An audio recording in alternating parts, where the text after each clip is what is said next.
Well, a very good morning. A very good morning to you all. It is wonderful to be able to welcome you here to St Andrews this morning. Those of you who are here with us in the building and those of you who are joining us online as well, a particularly warm welcome to you on this frosty morning. It is wonderful to be able to welcome you to St Andrews. My name's Dan, I'm the vicar here, and it's such a privilege to have a wonderful group of people who are prepared each year to pull together a conference which in the last few years has been truly superb, and I expect today will be equally so. The St Andrews Retirement Network, Star Network, who this year have wanted us to focus on this theme of how we link the visual arts with Christian faith.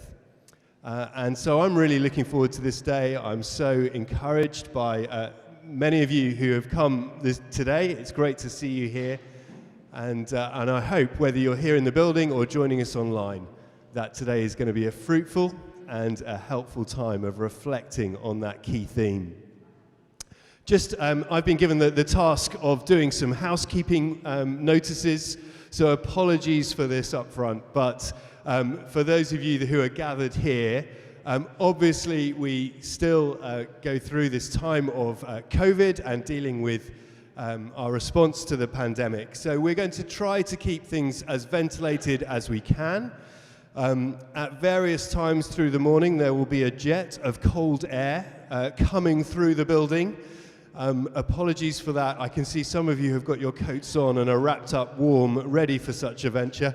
But please be aware that will be happening at various points through the morning, and the fire exits and windows will be open where possible. Please do keep your masks on, your face coverings on, unless you have an exemption whilst you're in the building.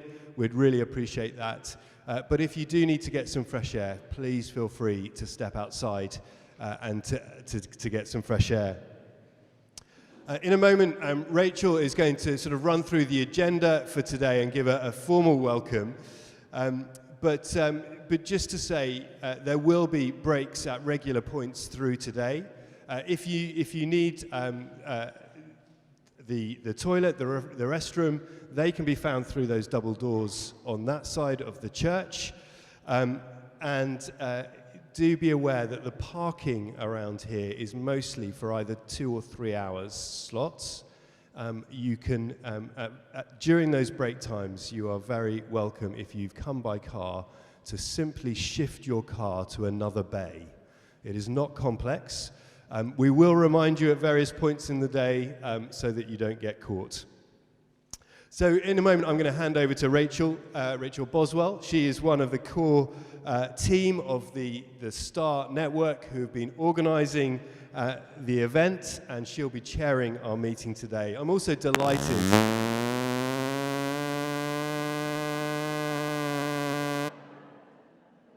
There we go. I don't know what that was about, but I am delighted to welcome Roger Wagner and Tom Wright. It is great that you could be with us this morning, and thank you so much in advance for all that you will bring. And there will be a formal introduction for both Roger and Tom later today. This is such an important theme, I think, this theme of linking visual arts with Christian faith. Through this time of the pandemic, we have been forced in many ways to make many leaps and jumps into the world of online.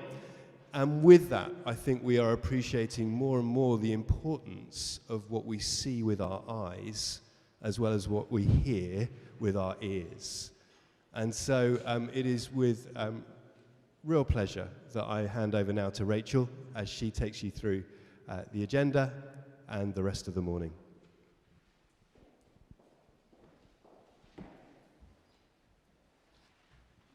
Thank you, Dan.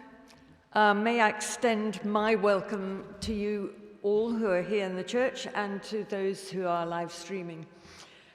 As Dan says, I'm Rachel Boswell, and I'm a member of the Star team here at St Andrews. And for the past 6 years, we've been holding annual workshops. These have been on different themes, which we hope relevant to what people are thinking about and experiencing at the time. And we always link it with our Christian faith.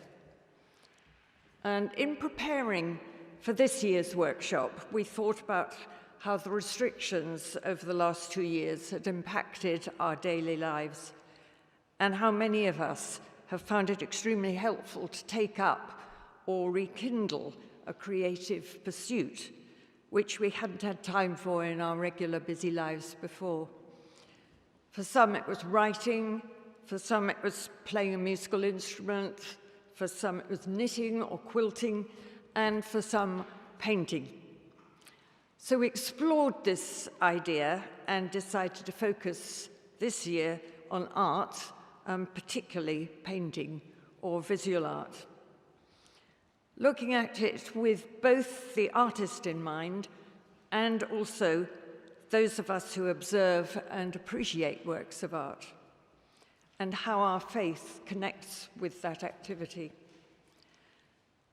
And to help us today, we're delighted that two eminent and gifted people have agreed to join us.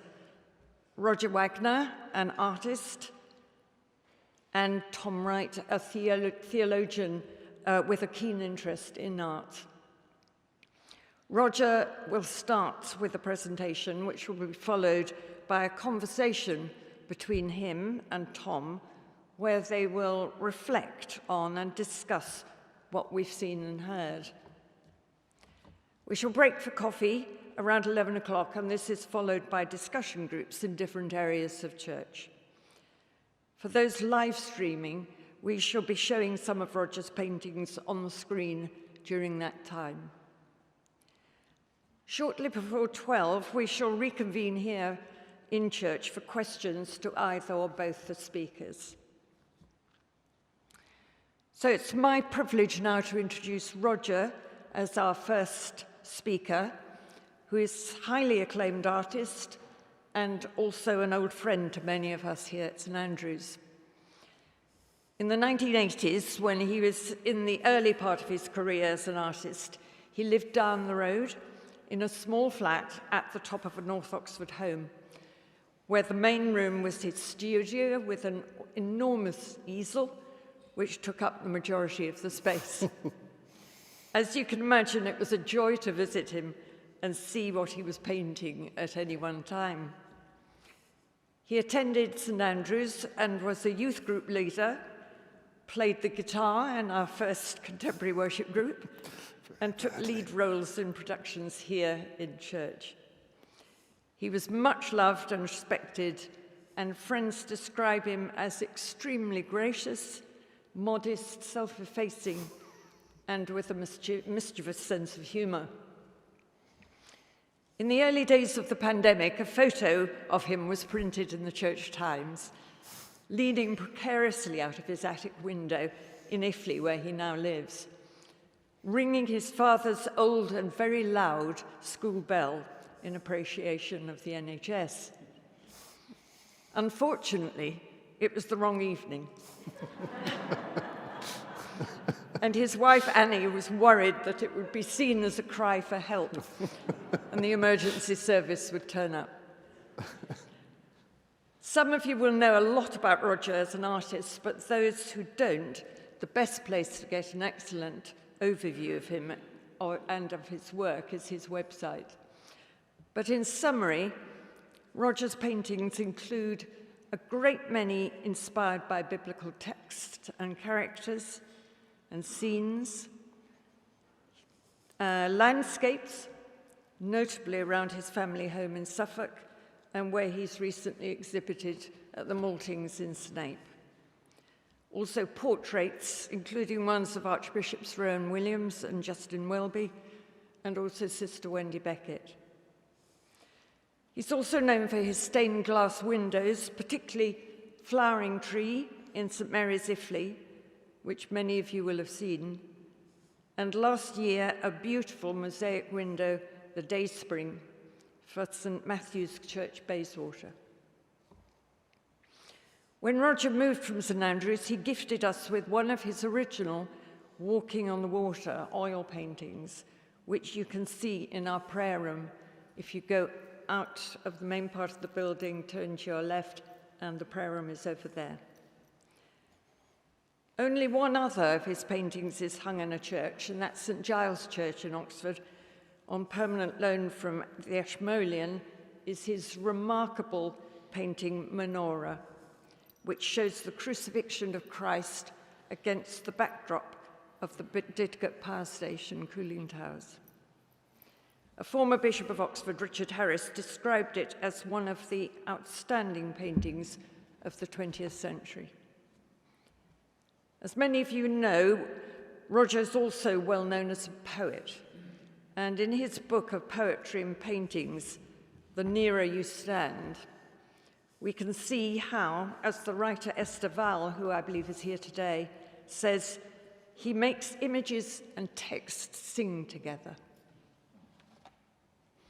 Recently published is the Book of Praises, his own translations from Hebrew of the Psalms, where alongside each psalm is an illustration which, as Roger puts it, invites the reader to pause and contemplate some aspect of it. We have the privilege of doing just that with him this morning.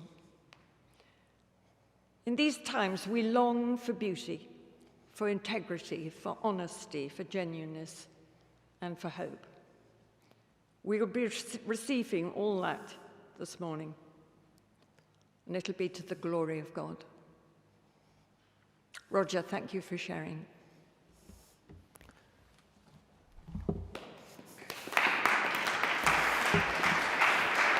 Leave the poetry book.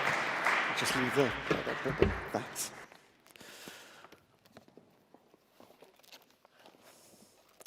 Well, thank you so much, Rachel. And I say it's a real joy to be back in St Andrews. I think it must have been 40 years ago that I first came into this building. I grew up in London. I came up to Oxford as an undergraduate to read English, and I then went back to London to become an art student. And 3 years later, I returned to Oxford to start trying to earn a living as an artist. Colin Bennett, who was the vicar when I arrived here, once described me as a child of the M40, which is probably about right. But when the only person I'd ever met in this church before I came here was Andrew Briggs, who's actually on the cameras this morning, in those days, Andrew always used to come to church clutching a Greek New Testament. And I don't know if I imagined this was just what was expected in St Andrews, but I do remember that I was rather desperately working my way through, and rather unsuccessfully, through Wenham's Elements of New Testament Greek when I arrived here. And that first morning, I remember after the service, the man sitting next to me turned and started chatting and welcomed me to the church and introduced himself as John Wenham, the author. And I then actually went on to join Mike and Jane Wenham's Bible study group, so I got to know John quite a bit. And he, in fact, had quite an influence on my life, which I'll say something about in a bit. But I mentioned that because I know he also had quite an influence on Tom Wright. So that's sort of something we have in common.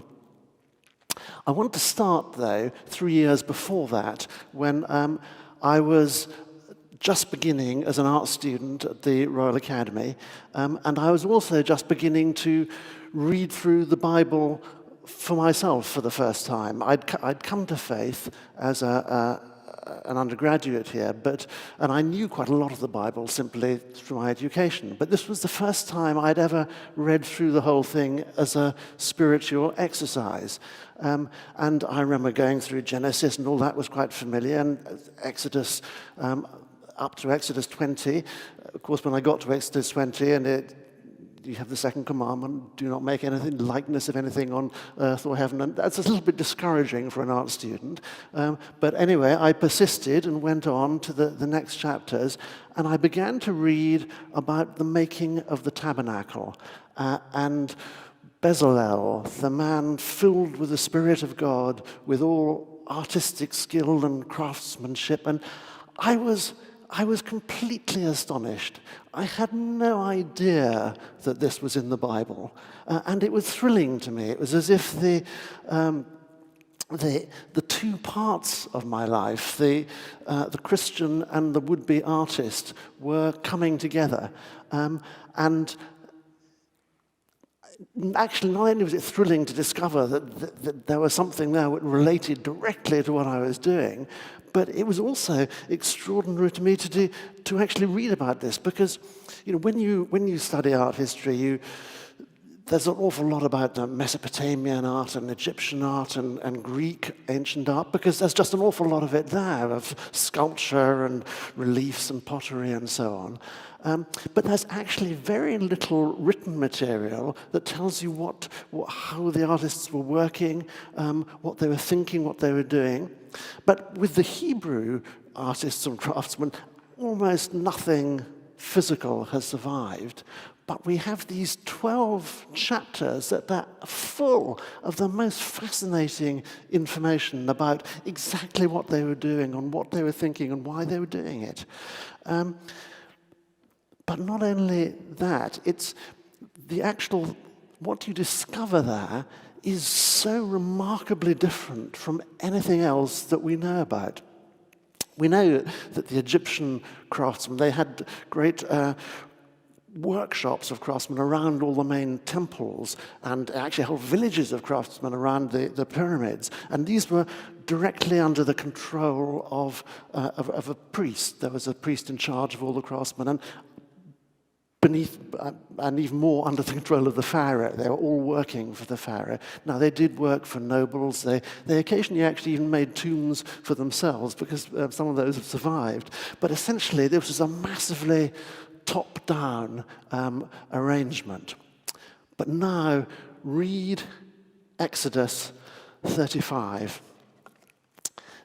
Then the whole Israelite community withdrew from Moses' presence, and everyone who was willing and whose heart moved him brought an offering to the Lord for the work of the tent of meeting and for its service and for all the sacred garments. All who were willing, men and women alike, came and brought jewelry and gold of all kinds, brooches, rings, and ornaments. They all presented their offering of gold as a wave offering to the Lord. Everyone who had purple or scarlet yarn or fine linen or goat hair or ram skin dyed red or hides of sea cows brought them. Every skilled woman spun with her hands and brought what she had, spun blue, purple, or scarlet yarn or fine linen, and all the women who were willing and had the skill spun the goat hair.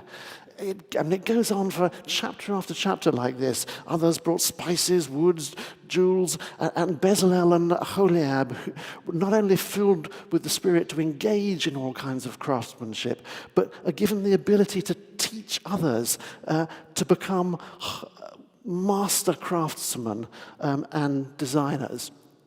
Now, if I can I get the first image? Yep. I've put that up there. That's actually the church that was made in the refugee camp it was called the Jungle in Calais by the refugees. If I give you some more. No, this doesn't immediately seem to be on or working. Well, Andrew, if you could just move on to the next image. Yeah, there we are. We'll show you, yeah, that's the interior. You need to remember that these were homeless, stateless refugees, ex-slaves who had nothing except the gold and materials that had been showered on them by the Egyptians to get them to leave. But this was what they were giving to do this work. It's really an extraordinary story, and the tabernacle that they made is full of meaning and symbolism. But when it comes to the sacred garments that are made for Aaron, it just says They were made for glory and for beauty. Le kavod v'letipara. The NIV, rather disappointingly, just translates that as dignity and honor, which is, I mean, fair enough, but I mean, kavod, yes, it's dignity, but it means so much more than that. It's the kavod of God that descends on the mountain of Sinai. The heavens declare the kavod of God. In his temple, all cry kavod. It's as it were the manifest presence of God, that which shines from his very being. And tipara, again, it's used for jewelry, it's used for rich garments, for crowns. And we might call it bling, but I think beauty is probably better. And when I read all this, in a way, it didn't, I mean, it was wonderful and thrilling and surprising, but it wasn't altogether surprising, because actually that had been my experience of God. That's how I'd come to know God for the first time, through visual images. For me, it was actually the Fra Angelico frescoes in Florence. And as I'd been coming to faith, all kinds of pictures had been coming into my mind. I've often talked about how I opened a Bible one day and just read the parable of the wheat and the tares and came across that phrase, the harvest is the end of the world and the reapers are angels. Yeah, there we are, image. And this picture just came into my mind. When I say not this picture, because I didn't actually know how to paint it. And also, I didn't know quite what it meant. And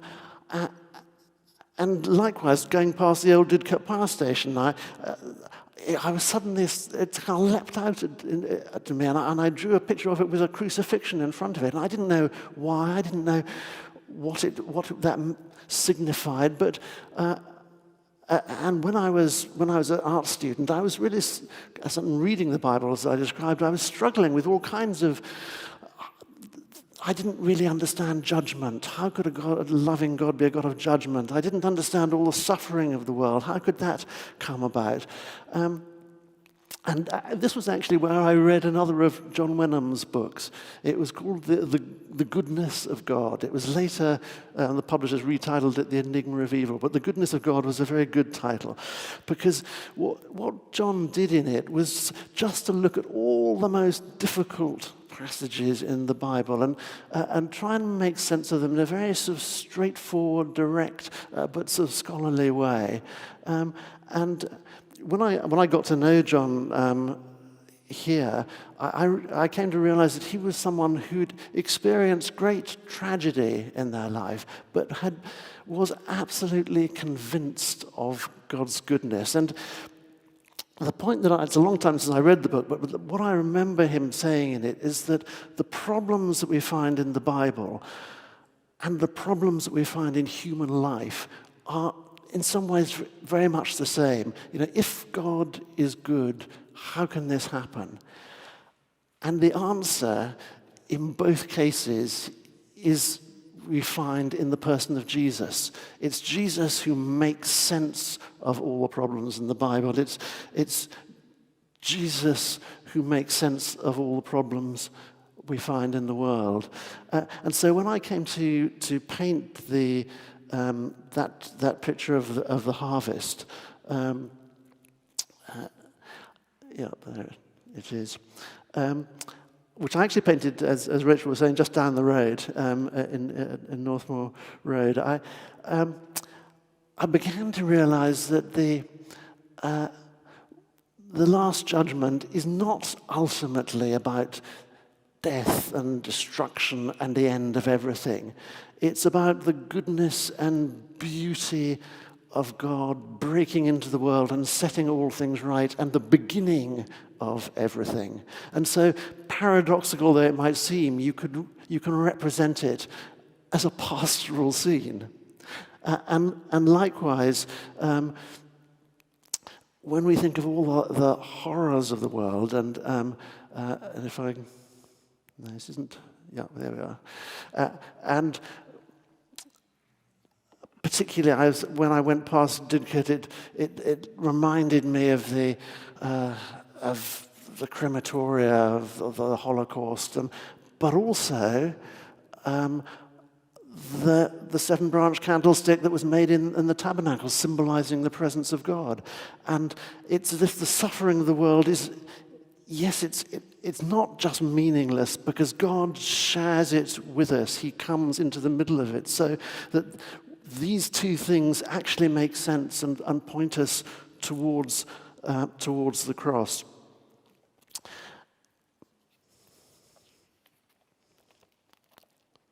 Now, this picture, as Rachel was saying, hangs just down the road in St. Giles. And as she also said, it's the only painting of mine that's actually in the main body of a church anywhere.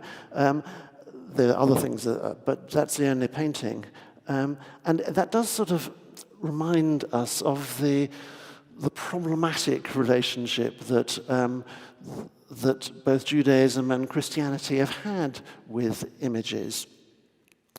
And some people, I mean, very often people talking about Christianity and the visual arts tend to brush that rather aside, and thinking, we have art now, so we don't need to worry about idols and so on. Of course, the story that I was telling before of the tabernacle is interrupted by the story of the golden calf. And I sort of understand that, and in some ways I agree with it, but and I certainly respect the reframing the discussion in terms of just of art. But it does seem to me that if we buy too completely into a sort of secular notion of art, we actually miss the real spiritual wonder of images. And in some ways, I think that John Wenham's approach, which was to look at the most difficult things and to try and make sense of them, is actually a good one, because in doing that, we sometimes find the real good stuff if we sort of face that. So if you'll forgive me, I'm going to get back to some images and show you some more later on, but I just want to quite briefly give you what I think of as a sort of theology of images. It'll be mostly anecdotes, so don't worry about it too much. I'm not a theologian. My friend Malcolm Guite has recently written a little book called My Theology. It's in a sort of series, and Alistair McGrath has done another one, which they've been asked to sort of boil down their theology into a slim volume. Well, if I had been asked to do that, it would be a very slim volume indeed, and it would be much more frothing up than boiling down. But we are very lucky in having a great theologian with us this morning. So we've got Tom here, I thought I'd just try this out on him and see what he makes of it. So, as I said, it'll be quite quick, I hope. But begin with Genesis. God makes human beings in his own image, after his likeness.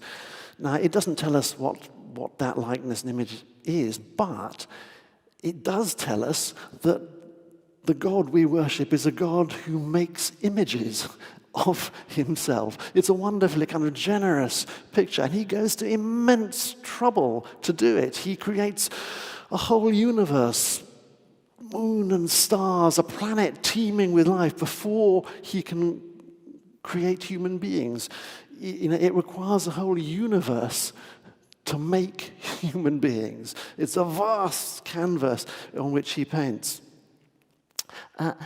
And it doesn't tell us this, but it seems a pretty sort of straightforward inference. If we are made in the image of an image-making God, then we are likely to be image-making creatures.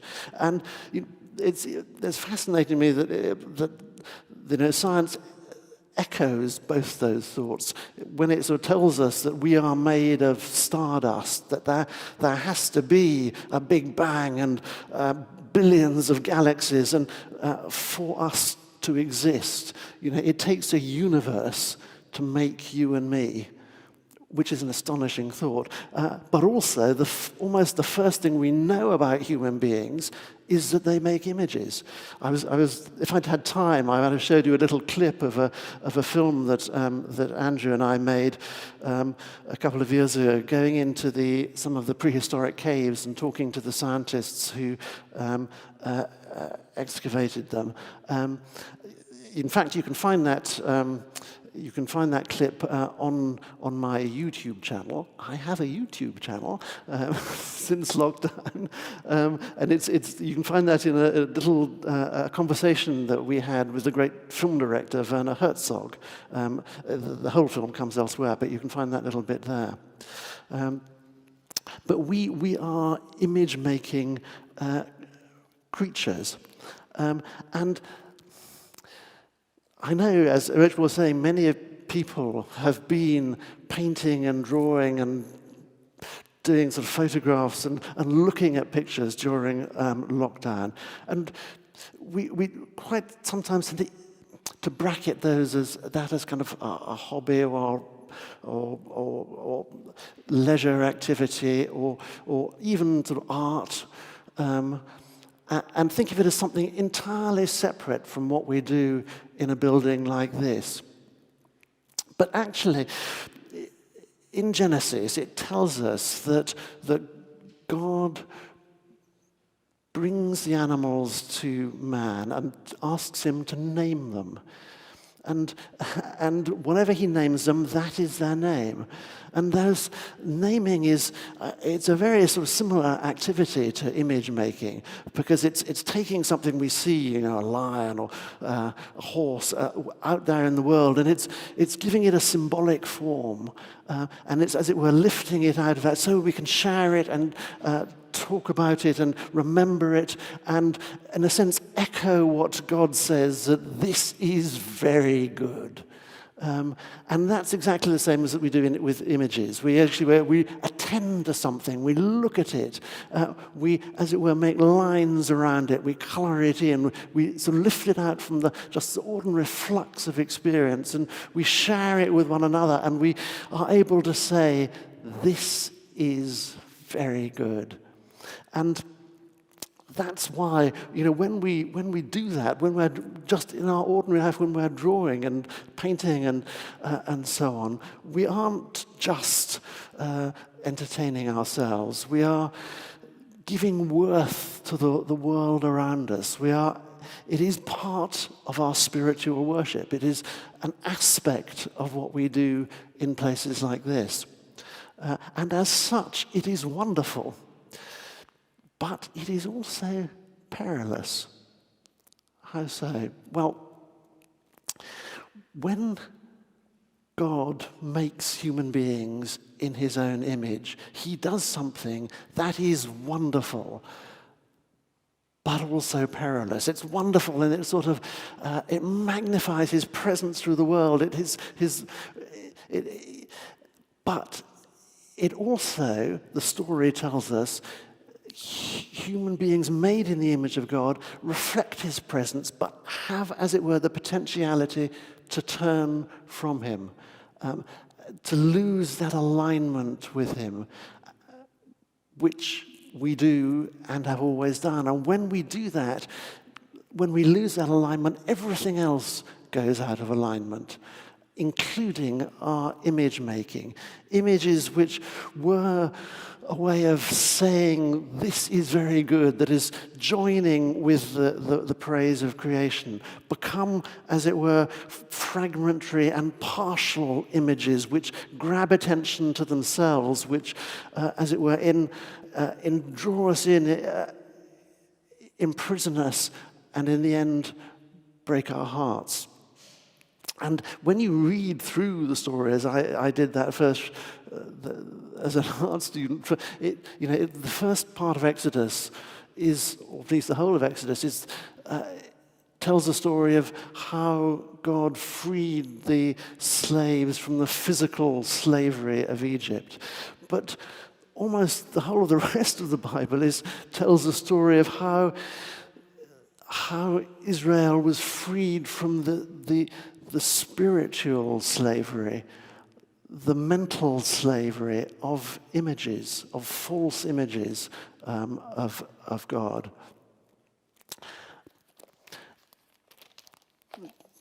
When you're painting a picture, there are two moments of real joy, especially when it's a big picture with a large canvas and you have to gather all your materials and do all your studies and things. There are two moments of real joy.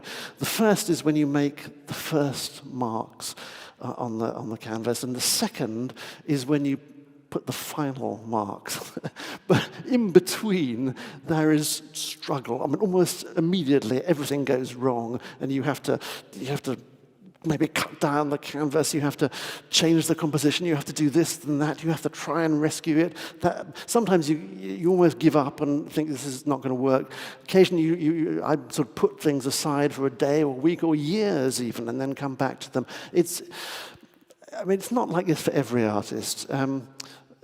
Tom and I have a mutual friend, Makoto Fujimura, who's a wonderful Japanese-American artist who works in the Japanese traditional materials. And watching Mako paint is incredibly restful. It's just a lyrical kind of process. But having been in Mako's studio, I know that actually there's a struggle for him as well. He often puts pictures aside and gets sort of stuck with them and things. And quite often, you know that there is something you could do that would change it, that would bring the whole thing together, but you can't get there until you've gone through process after process, and rescue process after rescue process, and finally you can do that thing which will change everything.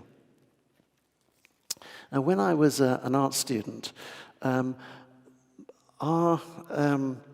the keeper of the Royal Academy School was a man called Peter Greenham, who's a wonderful painter, and he had a very distinctive method of painting, of teaching. He would stand behind you and watch what you were doing, and then at a certain point he would come and sit down beside you and take, if you were drawing something, he would take your bit of paper and he would draw on it, and he wouldn't say very much, like that, and hand it back.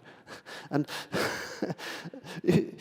sometimes said a picture is worth 1,000 words. Well, if you're trying to produce a picture, it's worth a lot more than that. And people would actually collect these, and other students would come and collect these pictures and say, "Can I have that one?" and so on.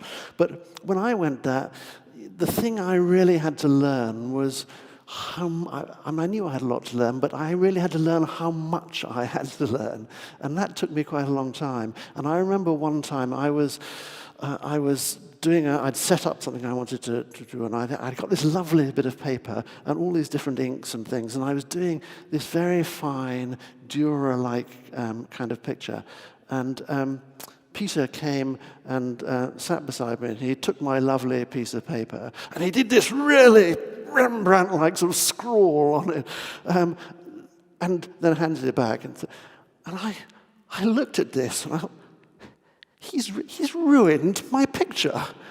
He's ruined it. And after he'd gone, I sort of got out a rubber, and I rubbed it out. Unfortunately, a couple of days later, I'd left this picture out on a table where I was working, and sort of Peter sort of came past, and he saw my picture and where I'd rubbed out his drawing, and he didn't say anything. He just sort of looked at it, and I didn't say anything.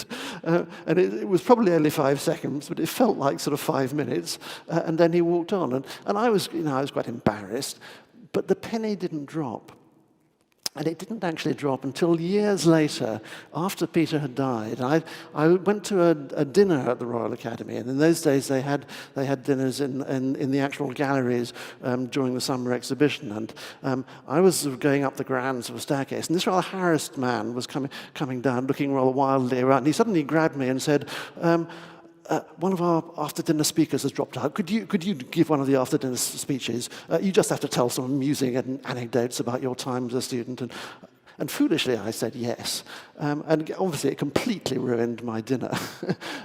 But afterwards, when I got up to speak, unfortunately, the man before me was rather boring, so that helped. But I started telling this story about rubbing out Peter's drawing, and I suddenly noticed the building, the room had got very quiet, and there were sharp intakes of breath, and I suddenly began to feel really embarrassed. And it was only at that point when I realized what a ghastly thing I'd done. And it was only then that I began to understand what it was that Peter had been trying to teach me. Now, do you see where I'm going with this? It's as if God, watches what we are doing, and at some point, when the time is right, he comes and sits down beside us and writes himself into our story, draws his image onto our picture, and we rub it out. But when we realize, when we come to see what we've done, then the whole picture changes, and suddenly there's a possibility of a new picture in which we can take part, and a possibility of a new creation. It's fascinating to me when the Spirit of God is poured out on the day of Pentecost, and it says that Peter quotes the passage from Joel about sons and daughters, young and old, even slaves, both men and women. And then when Paul talks about what a meeting in the early church will be like, when everyone has a hymn, a word of instruction, revelation, a tongue and interpretation, does it remind you of the story of the making of the tabernacle? Isn't it rather like that? And it's fascinating to me that he doesn't say, your young men will write accurate mission statements. Your old men will bring complete blueprints. No, it's your young men will see visions. Your old men will dream dreams. It's something much more open and imaginative. And when you read the New Testament, of course, it's like that. It's full of stories and images and poems and psalms and hymns and spiritual songs. And what about paintings? Well, of course, it had taken hundreds of years to free that one little people from addiction to false images of God. But when the gospel went out into the Gentile world, it was going out into a world that was saturated with false images of God on every sort of street corner. And of course, it was a difficult process, and you had to be very careful not to confuse. I mean, when Paul talks about the difficulty of food sacrificed to idols, well, actually, making images was even more difficult. We know that that Christians actually, if I can go on from that, this is back. Yeah, this was just fished out of the sea at Caesarea the other week. You may have read about it in the newspapers. A very early image, probably, of Jesus as the Good Shepherd. We know that Christians, just from the archaeology, began to produce images very early on. But it wasn't really till the 8th century that a Christian called John of Damascus set out a full theology of images that links the different parts of Exodus together and links it with the New Testament, and because it was something that had to be learnt to do very sort of carefully and sensitively, and even then, we know during the Reformation the whole thing blew up again, and there was a huge destruction of images, but in that sort of, there was, I think, one person who got it right in trying to sort it out, and that was actually Martin Luther, because Luther didn't get everything right, but I think this he did get right, because he said that like John of Damascus, he says that you can't pull apart the command. The second commandment in Exodus from the whole of the rest of Exodus. You have to hold them together.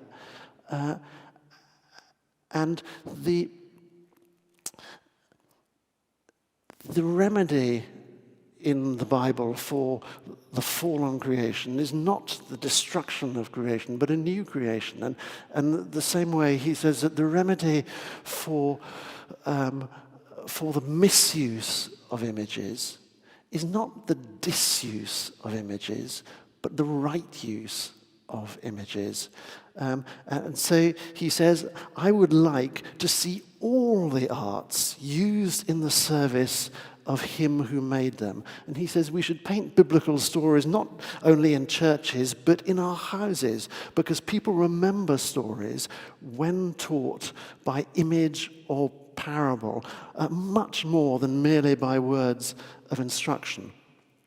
And that's surely true. The story of Peter and Jesus walking on water is one of those stories in the Gospels that have no explicit teaching attached to them. The story itself is the teaching. One of the first times I think I drew it was actually on an acetate for one of the old overhead projectors we used for the youth group. And then I did a painting of which one of the studies is here. And I actually tried to get a number of churches to use this image on a window, but no one was really interested. It wasn't actually until I approached Jackie Pullinger in Hong Kong that I found someone who was willing to give house room to this image. And in a way that was appropriate because some of you may know that the work that she did there in the old walled city with among sort of triad gangs and drug addicts and so on was right from the beginning. It was as a matter of stepping out in absolute faith and discovering the extraordinary things that God could do. And so I did it on tiles, and I went there and put this in the entrance of what's there now, their main sort of site. And you can see that I put Hong Kong in the background. This is that's just again a detail. That's just a sort of drawing I did during one of the worship services there, which was celebrating Jackie's 50 years there, and it was in a great tent on the old site of the walled city.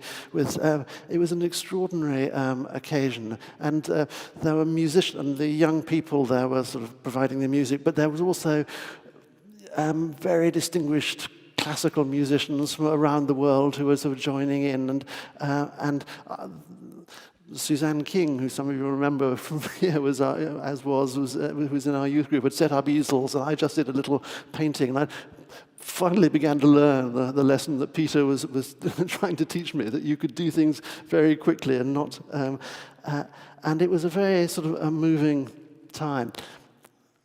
When for the last 20 years or so, I've been worshipping in St. Mary's, Iffley, these are just some more pictures of of walking on water that I've done over the years. Yes, this I didn't tell you about, but just before I went to Hong Kong, I'd been to Syria, and this is the oldest datable house church that's ever been discovered, about 250 AD. It's now in Yale. I finally tracked it down to a huge warehouse. It's the earliest known picture of Jesus. And what is he doing? He's walking on water.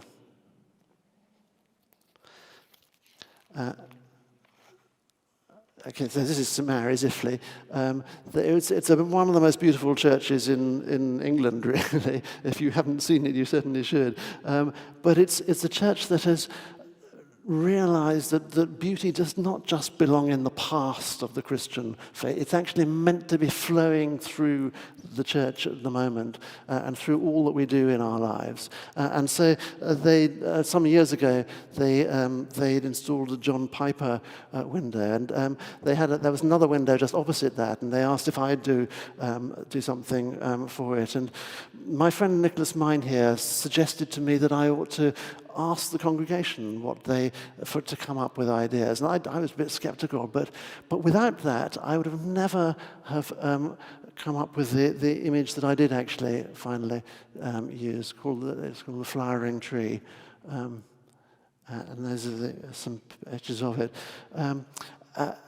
Nick himself actually did a sort of sculpture for the church. That's dear Sister Wendy Beckett in front of, who was such an encouragement to both of us. And then this was a font cover that we both did, collaborating together.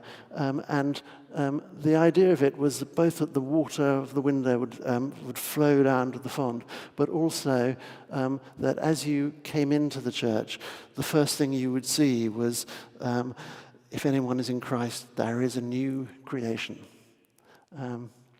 And then you can just behind it see that this was an altar cloth that I was invited to do. And my idea there was to do it as a kind of patchwork quilt. And I invited members of the congregation to dye pieces of silk so that we could use them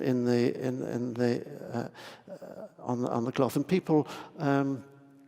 It was, again, a wonderful collaboration with some wonderful sort of seamstresses up in Wolvercote and Helen Saunders-Gill. It's just beautiful work that they did. And on the walls of Iffley, there are dedication crosses that were put there when the church was built by the bishop in the 12th century. And I used these to do these sort of mosaics that hang on the altar for each different season. And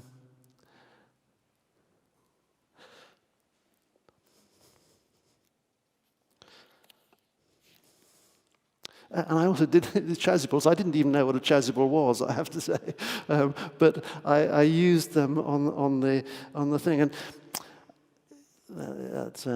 One of the other ones. You might say, well, do we have to have all this kind of stuff in church?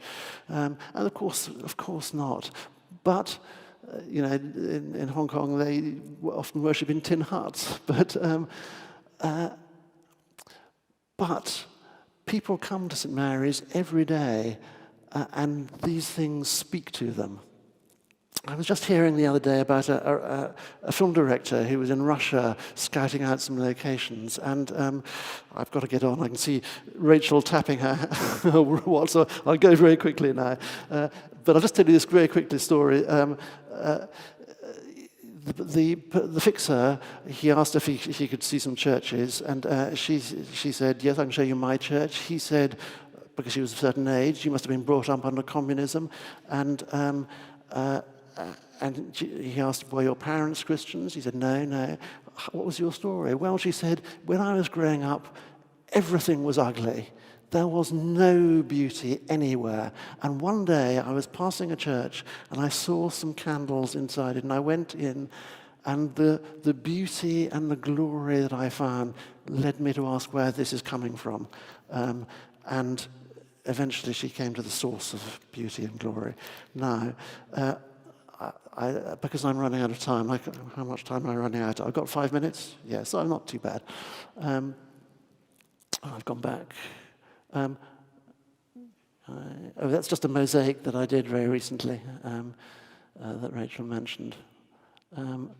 Okay, so this Tom will recognize. This is the bishop's dining room at Auckland Castle, where the wonderful Zerberan pictures, which Tom knows much more about than I do. But right over the fireplace there, you'll see a picture of mine, which is not, we were just trying something out. In fact, it's going to go in a new building that has just been, can I go on? No? Yes. which probably Tom hasn't seen. I didn't know.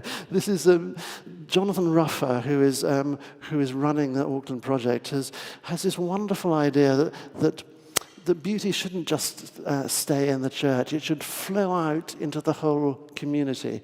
And so he's using both the pictures in Auckland, and he's made a museum of miners' art. He's using arts to try and bring back to life a whole town. And he's established this wonderful theatrical event, which the whole town is involved in. It's like the wonderful things that, when I was here, Veronica Bennett did in the church here.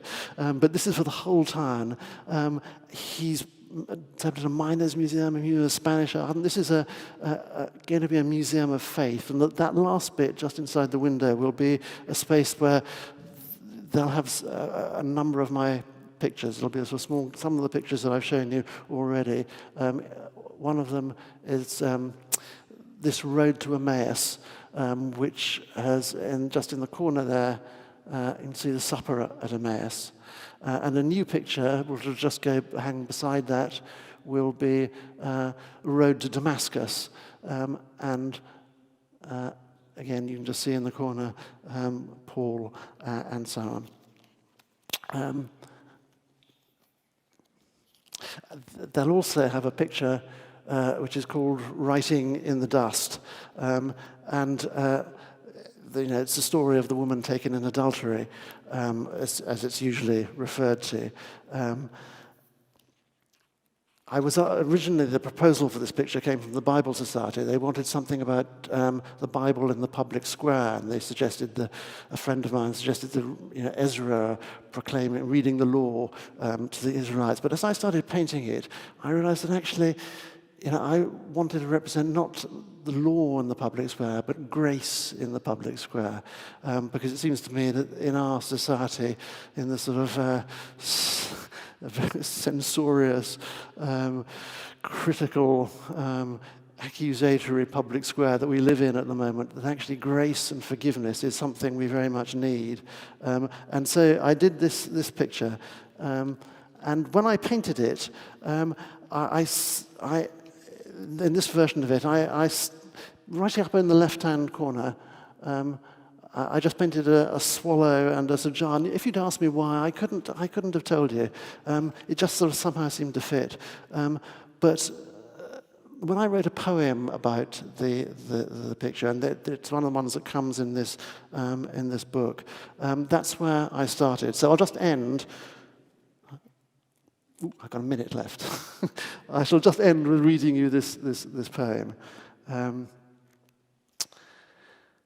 It's called Writing in the Dust, but it has a subtitle, The Men Taken in Hypocrisy. The beating of a swallow's wings, a stone jar poised as if to fall, a fierce and unforgiving sun that beats upon a whitewashed wall, that finds and tracks each human flaw and finds and reads the writing in the dust of broken hopes and powdered dreams and love reclassified as lust, where images of shameful death describe a life defined by blame. The beating of a swallow's wings above a place of public shame are like the barest breath of grace that stirs the unforgiving air, that shifts the gaze and leads the eye beyond the camera's fatal stare to where one writes in grit and dust of dry bones in a bone-dry place of broken hopes and powdered dreams. The unseen, unhoped words of grace which free accuser and accused and spell out where that way begins. A motion like a breath of grace, the beating of a swallow's wings. Thank you.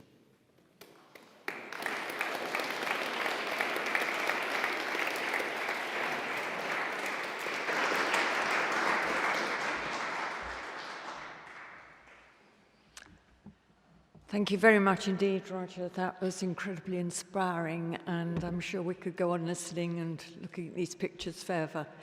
But we're now going to have a couple of minutes break whilst we reset the stage here, and then Godfrey Stone is going to come and introduce our next speaker, Tom Wright.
I don't think.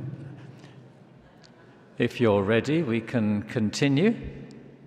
And if you're like me, you're savouring what we have been offered and longing for more.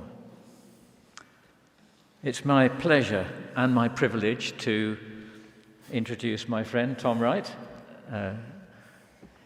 He and I are having lunch together on Monday, which is a way of celebrating 51 years since we were graduates with 6 other friends. So I've known Tom a while. But thank you for joining the St Andrew's retirement workshop. Tom has retired from his last post as professor in St Andrews, and before that he was Bishop of Durham, as was implied by his knowing the dining room at Auckland Castle. But I guess, like many of us, he continues to be thoroughly involved in all sorts of things, reading, writing, speaking, and coming here today. So we're very grateful for that. He's also the Senior Research Fellow down the road at Wycliffe Hall, which involves him in the training and the envisioning of a new generation of Christian leaders. Today, Tom, we're asking you to be a conversation partner for Roger, so that we can draw out some of the excellent stuff that Roger has shared with us.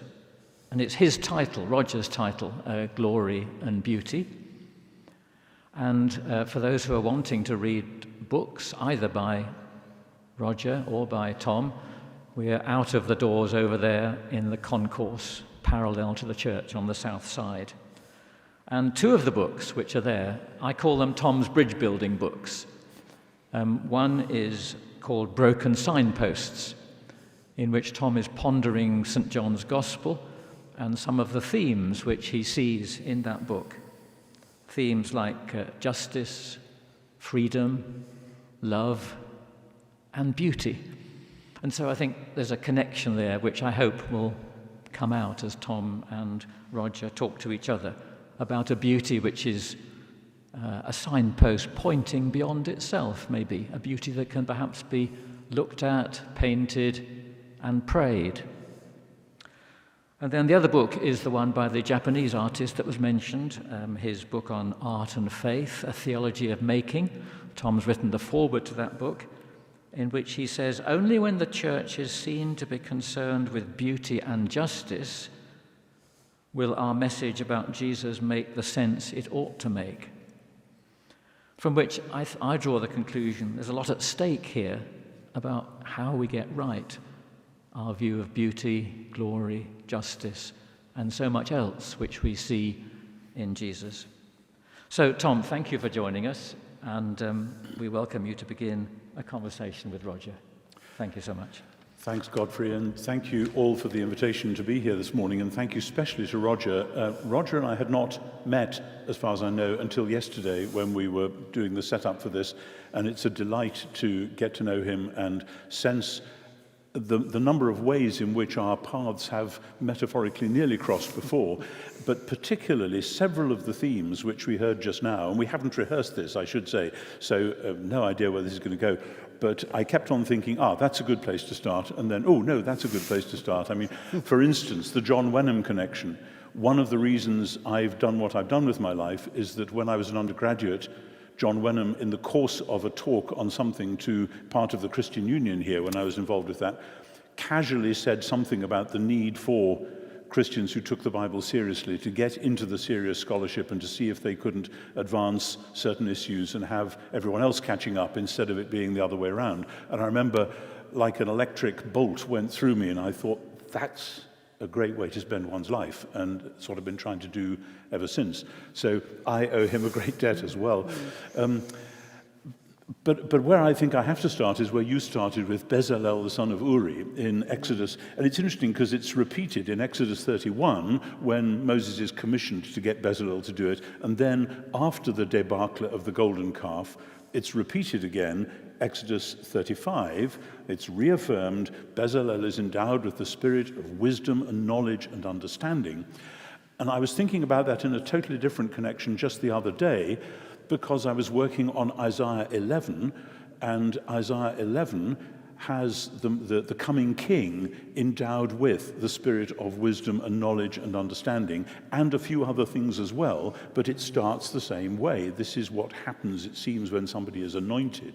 And then putting those two together, there's this fascinating, I wonder how much you've explored it and whether you've explored it in your paintings or your poetry, that larger biblical narrative in which, and again, the story of Exodus, sort of in square brackets in what I was just saying, but when I started reading the Bible for myself, you've got this narrative which flows on through Genesis, and then after Exodus 20, it seems to stop, and you suddenly get a lot of commandments, and then you get all the instructions about making the tabernacle, which when I was a young Christian, because I wasn't at all an artist, it didn't really mean very much.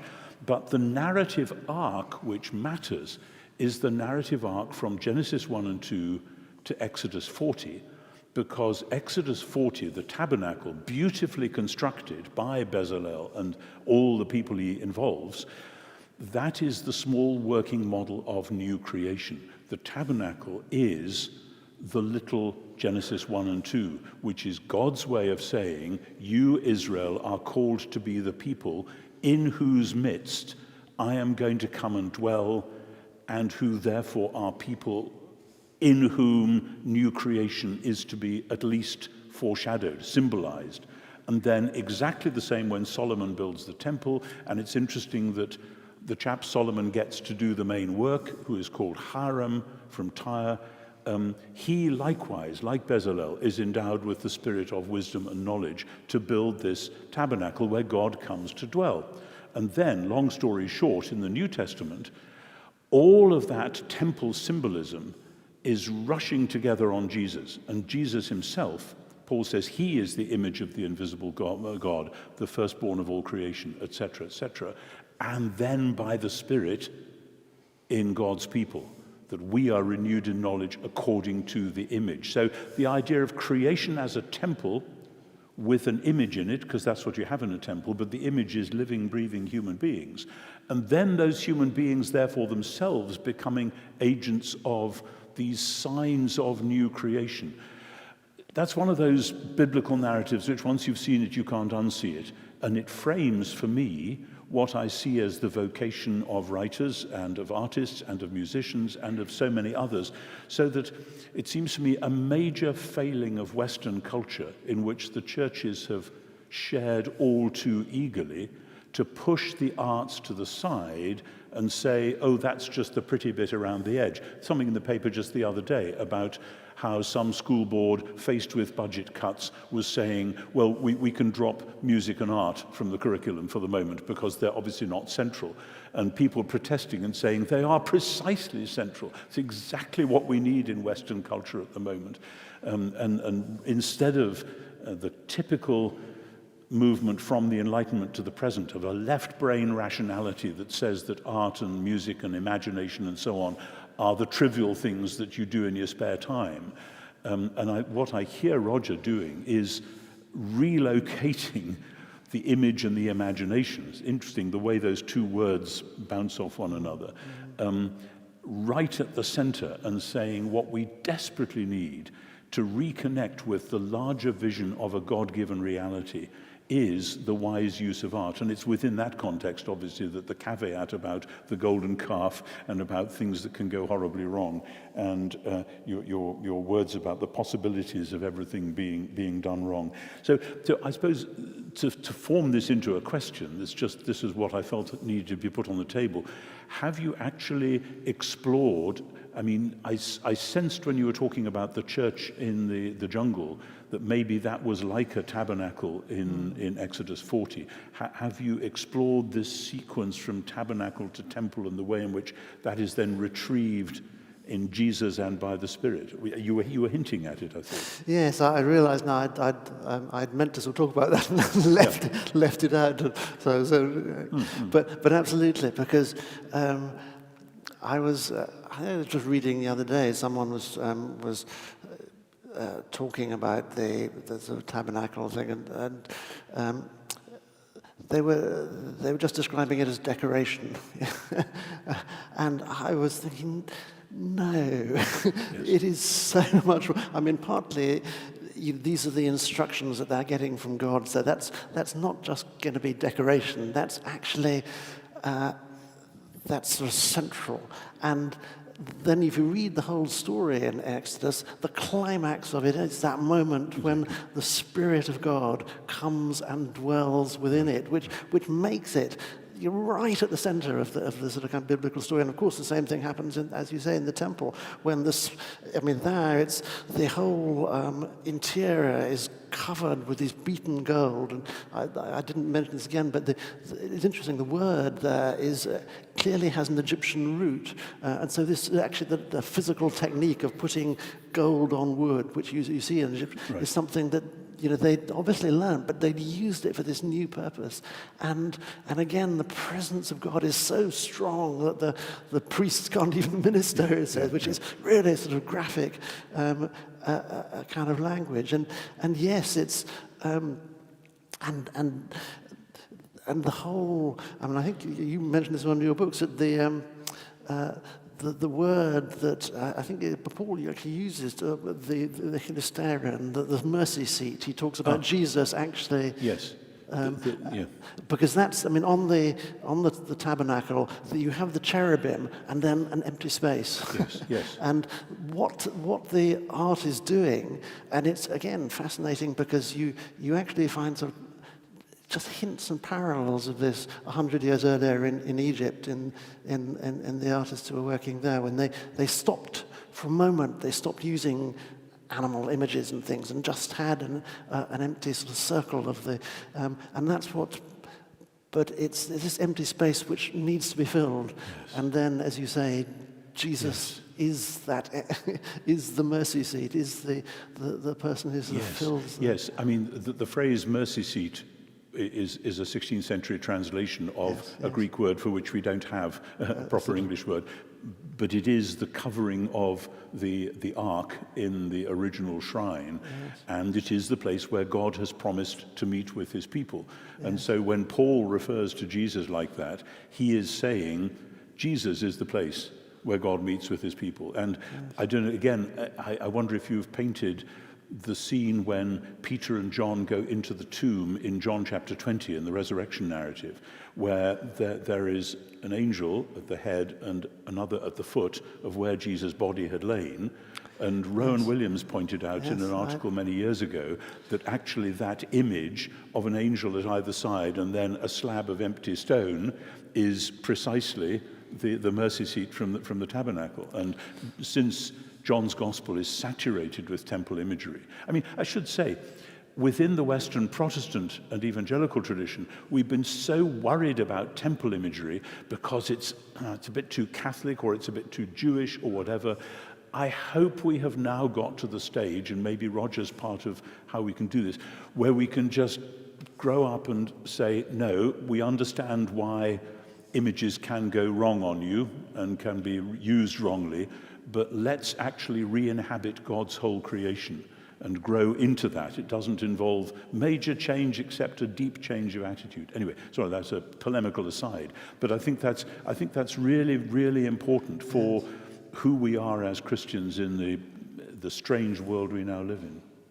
Yes. No, I hadn't seen that with, and I can just see a picture forming in my mind as you're talking. So. Yeah, but I mean the idea of glory then.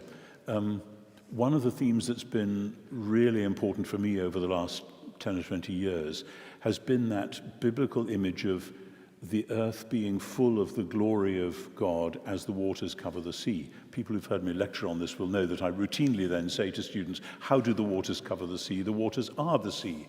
And in Isaiah 11, Psalm 72, Habakkuk 2, various other passages, and then picked up in the New Testament when God will be all in 1 Corinthians 15, is this sense that creation is designed to be flooded with the kavod Adonai, the glory of the Lord. And it seems to me what art and music are doing is anticipating that, pointing us to it, teaching us how to imagine something which, and I was very struck by your image of the young woman in communist Russia, surrounded by ugliness, and suddenly here is this beauty, which must have been what the tabernacle was like in the wilderness. Here you are surrounded by the Sinai desert, and here is this astonishingly beautiful thing, with nothing, as it were, to prepare you for it. It just is what it is. But all around is the dry sand. And Yes, I mean, Annie and I were just watching last night Kenneth Clarke's, one of his early sort of things on civilization, when he was talking about how the cathedrals arose among sort of wooden huts, and suddenly people saw the sort of this extraordinary glory among them. And actually, he described the building of Chartres, which was, I suddenly thought, this is exactly like the building of the tabernacle, when nobles and peasants all harnessed themselves to the carts and brought the stones there, and it says there was a profound silence. Wow. And it was just such a moving thing, and that's it. Just seems to me this is what we all have different sort of parts in this, but we all have a part in it. It's meant something that we're meant to be doing, and it's right. But there's a sort of postmodern mood in some contemporary church life, which basically wants to tear everything down and have everything deeply informal and unstructured, etc. And, that's fine in all sorts of ways, but it seems to me it's missing then the possibility of doing what you described from Exodus 35, of everybody actually using their God-given skills and bringing them into the life of worship. So I suppose my question is how you then handle that transition. And I was very interested when you're bringing up those very early images of Jesus, either Jesus the Good Shepherd or Jesus walking on water, which I think predate any visual images of Jesus on the cross, which I think we don't get those till the 4th century at the earliest. Yes, that's right. But clearly, if Jesus himself is the temple, and if then by the Spirit we are the new tabernacle people or the new temple people, which Paul explores that in, say, 2 Corinthians, how does that then recontextualize the Christian artistic effort? Because we aren't building a tabernacle in the same sense that Bezalel and co. were doing. So what is it that we're then doing, and how does that relate to the reconfiguration of temple and tabernacle through Jesus and the Spirit? Yes, and it's one of the things that that John of Damascus sort of talks about in his that actually there is a new element that has come in with God sort of writing himself, making an image of himself, and people will wonder. One of the Eusebius, I think, says, "Well, you can't have an image of Christ because you can only represent his physical being. You couldn't represent his divinity." But that seemed, and John, I think, replies to that. Well, that is not doing justice to the incarnation, because actually Jesus did have a physical body that you could see, you could touch him, you could look at him, you could be with him, and you could represent him. And I mean, that's probably people didn't. There's no description, but it doesn't matter because he could look like you, he could look like me, he could look like any of us. And as long as you know that person there is Jesus, then that's fine. Yes. Because it tells us that Jesus is among us and with us, and that's why it's so. I mean, as I say, they had to be careful at first because they didn't want people, worshipping as though it was just another idol. But they did want to tell the stories, and so first of all, you seem to get those things like the sort of good shepherd, or you got other kind of images like that. But then, very early on, they wanted to tell the stories, and so you got the story of. In the same church in Dura Europos, they have just over the baptistry. There's an image of Jesus carrying an enormous sheep on his shoulders and it's fascinating because it's also probably the first illustration of the Psalms, because it's also, you've got the psalm, the sheep sort of drinking from the water, and in fact it's lovely because there's one in my book as a poem which is entirely based around the sort of church in Dura Europos. It's called 7 Songs for Isios. But he's one of the converts because the converts actually wrote their names onto the images, which is lovely. But there's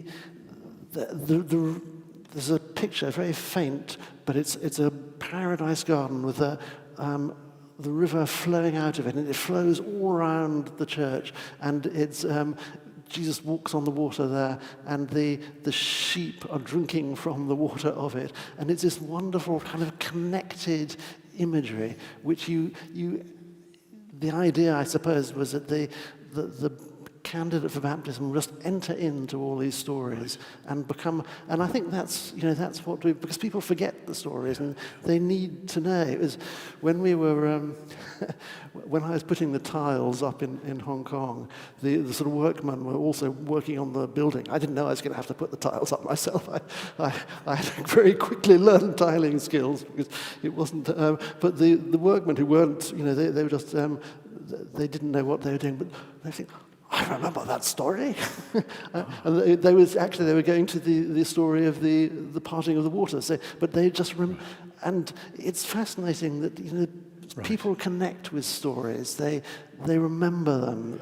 And it raises for me a fascinating question. I've just been reading the semi-final thesis draft from one of my graduate students who's wrestling with some of the big questions in 20th century theology particularly, which is, when we're talking about Jesus, are we really talking about something that happened way back then, somewhere else, or are we really talking about something that's happening here and now, and how does the there and then relate to the here and now? And as I was looking at your pictures, particularly the Didcot Power Station ones, that struck me, what you're doing in those pictures is relentlessly holding the then and there and the here and now together, and refusing to make that an either-or, that you seem to me to be saying, here is the story of the cross, and guess what? It's part of our story, not because we've sort of subsumed it and swallowed it up in our world, but we are people who are committed to living with both of those, so that inevitably, as an artist, you're painting something which didn't happen. The crucifixion did not take place in front of Didcot Power Station, and yet you're saying, actually, guys, yes, it did, and here's what it might do to you. Does that make sense? Yes, no, absolutely. I mean, it's one of the things that painting could do. I mean, all the arts can do different things, but one of the things that visual art can do is it just brings two things together at the speed of light. But that, boom, they're there. And in all the early sort of psalm translations, you have Jesus and you have David, and they're just boom, together, because they're actually the same story. And so people sometimes say, well, you're just you're putting a contemporary background on, and it's just a. But for me, it's so much more than that. It is exactly what you're saying. This is where we are sort of living, because we don't just live in the past or in the present or in the future. Everything is there together with us, and it's like, when Jesus and Moses and Elijah stand together on the Mount of Transfiguration. Exactly. It's all there. And, in some ways we know that in our experience, because we have these experiences when suddenly everything... Yes. I think for me the struggle is that many Christians have talked about timelessness and eternity and so on. I really don't believe in that. It seems to me the Bible is about God making a world which actually has a past, present, and future. At the same time, those are transcended within the story, so that, for instance, every Passover, the Jewish people say, we are the people who came out of Egypt, or words to that effect. That somehow the past event becomes present again. And I think we've not been very good at handling that in church. And for instance, in the celebration of communion or the Eucharist, there have been huge controversies as to whether we are simply remembering something that happened 2,000 years ago, or whether somehow this event and Jesus himself are present with us, and how do we describe that? And people get very agitated about that, understandably, but it seems to me with art, and of course with music, you can do these things simultaneously in a way which, speaking as somebody who writes prose, I'm always very jealous of the artist and the poet and the musician, because when you write prose, you have to say something first, and then you say the other thing next, and then you say, by the way, these two things belong together, which seems very lame compared with what you as an artist can do. Yes, it was one of the, I think Jonathan Sacks, I think, had this conversation with his sort of tutor when he was an undergraduate, when he sort of suddenly appeared in those sort of full sort of Jewish beard and things. And he said, his tutor's a famous philosopher whose name now goes out of my head, but anyway, I'll come to it. But he said, aren't you just living in the past? And someone had this very good reply. He said, no, I'm living with the past in the present. Yes. with its, just to live in the present, as he said, it's incredibly parochial. Yes. Because yes. To live in the past, you can lose you in that, but actually to live with the past. There was a study recently about how nostalgia is good for you, because actually we don't just look back for no reason. We look back to draw resources from the past, and as Christians we have such wonderful resources. But then also, and I sense this on the edge of pretty well all the paintings of yours that I've seen, you are also drawing down from the future. It's God's future, which is, as you insisted in your talk, it's about new creation. And I love the way several times you talked about making sense of things, and how John Renham's book was about making sense of things. Yes. And it seems to me that's a kind of intellectualization of justice, that God is going to put the whole world right. He's promised to do that, and that Jesus comes and says the kingdom of God is happening right now, and this is what it looks like, and yet it isn't what people expected. But as an artist, you're able to give us those glimpses of new creation, of a world set right, even though we see those glimpses within our present perception of a world which is still messed up. And it seems to me that's one of the things which you are able to do.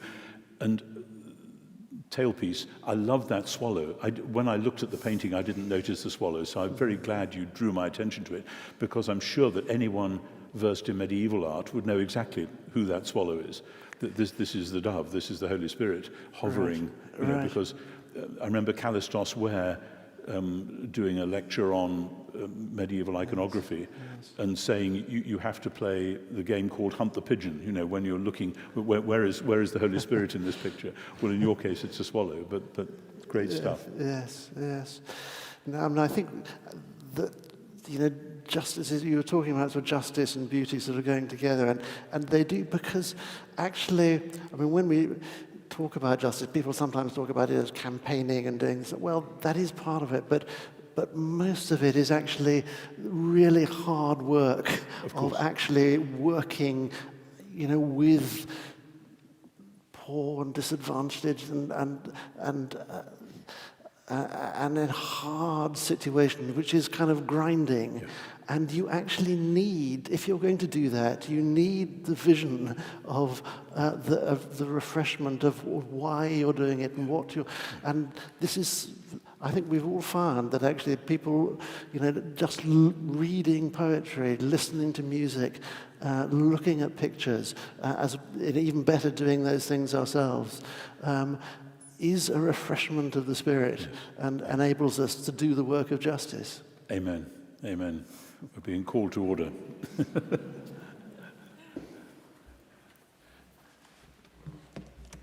Thank you very much, both of you, for that profound conversation you allowed us to listen into. Thank you.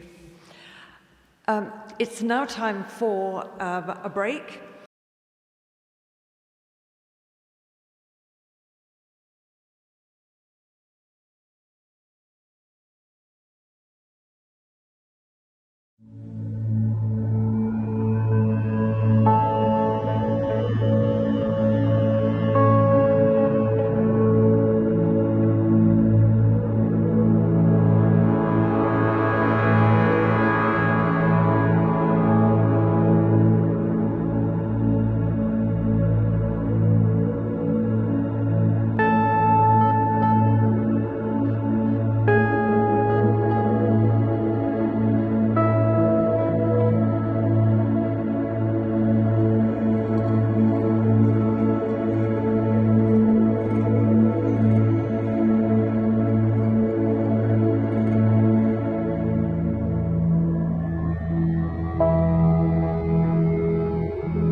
Thank you. This is the time for the questions, and I know I've got some of them written down here, but we're also going to have a roving microphone that will invite questions from the floor as well. Just as you're thinking about that and as we're settling down, I'd quite like to ask one myself. I've looked at a lot of Roger's paintings over the time and seen his other works, and he uses angels a lot. So I'm going to ask Roger about angels, which appear in many of his paintings. And I wonder whether, Roger, you're drawn to biblical narratives with angels. And sometimes when you paint them, they are actual human beings with wings. And sometimes they are the more ones that we are used to, which are angelic beings. And I wondered whether you could just say something more about it. And have you ever seen or met one? Well, it talks about meeting angels unawares, doesn't it? So who knows? I may have met one this morning.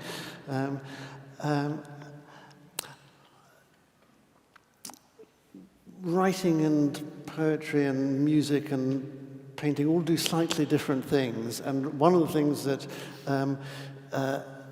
if you're a painter, you're trying to represent encounters with the divine. I mean, music, you don't need a particular image to do that. You can just take people there. Pictures need an image, and so I have probably focused in on stories where the angelic encounters, because that gives you something to paint which can represent the meeting of human beings with something beyond the human. And I've in my psalm illustrations, I've actually introduced angels an awful lot, because a lot of the psalms, are talking of an encounter with God. And how do you illustrate that? Well, angels are kind of just a visual way that you can do that. Of course, they're more than that. Some of the stories are indeed talking about real encounters. I often represent them in a traditional way with wings and things, but because I mean, one of the poems here, and I talk about I've got several poems on Abraham and the angels, I've seen in one of the poems are wings here, mirage metaphors appearing in this flowing heat. A mind-conjured intensity as when two colours touch and meet. And I want you to know that this is a. So I do sort of give them wings, and indeed in some of the encounters in Scripture, we are told that angels have wings. The cherubim, yep. That's almost the only thing we know about them, is that they have wings. And Plato once said that wings are the best symbol of the divine that we have, because they lift us up into something. But I've never consciously myself seen an angel, but I do know people who have had those. I mean, my friend Nicholas Minehouse had an extraordinary experience of when before he was a Christian, going into a church and seeing this huge thing in the church. So people do have these experiences, and sure. One day I long to know how right I've got it and how wrong I've got it. Have you ever seen? I haven't, but I have known people who have had experiences not exactly like that, but the people who I know who have apparently very genuine testimony of having encountered an angelic presence, it's always been at a time of intense sadness. And reflecting on Mary Magdalene in John 20, that it's when she's weeping, then things happen. Peter and John have been into the tomb and hadn't seen Mary goes in. Anyway, you hear what I'm saying. Yeah. Thank you. Another question, and then we'll open it up to the floor. Can you comment on the broader aspects of imagery and the senses within the Orthodox tradition and icons? Yeah, I mean, it's very interesting that those of us who were brought up in churches rather like this, suddenly being confronted, if you go into an Orthodox church, with the iconostasis, and here's the screen with all these icons on, you know, one recoils with typical Anglo-Saxon Protestant horror. And then you get into the debates between the Orthodox and the Roman Catholics, where the Orthodox have icons, but they don't have statues. They don't have three-dimensional statues, and that's a very long-standing debate, which Western Protestants are largely innocent of. But the point of an icon, of course, is that you don't pray to the icon, you pray through the icon, and the icon is a window into God's realm. And that goes with the way that the Orthodox understand heaven and earth, so that characteristically an Orthodox church is divided down the middle with the screen sort of as it were here, with this bit then representing heaven and that bit representing earth, whereas in the Western tradition we've got Gothic cathedrals where it's sort of upstairs, downstairs, with that bit being heaven, which you can only penetrate through song, interestingly. And so I think this takes an entire shift of the imagination, which I think is a very healthy shift, because in the West, what we've done is we've imagined, therefore, that heaven is a totally different sphere, whereas in the Bible, heaven and earth are made to go together. And then icons, images, are gifts from God, enabling us to penetrate the veil.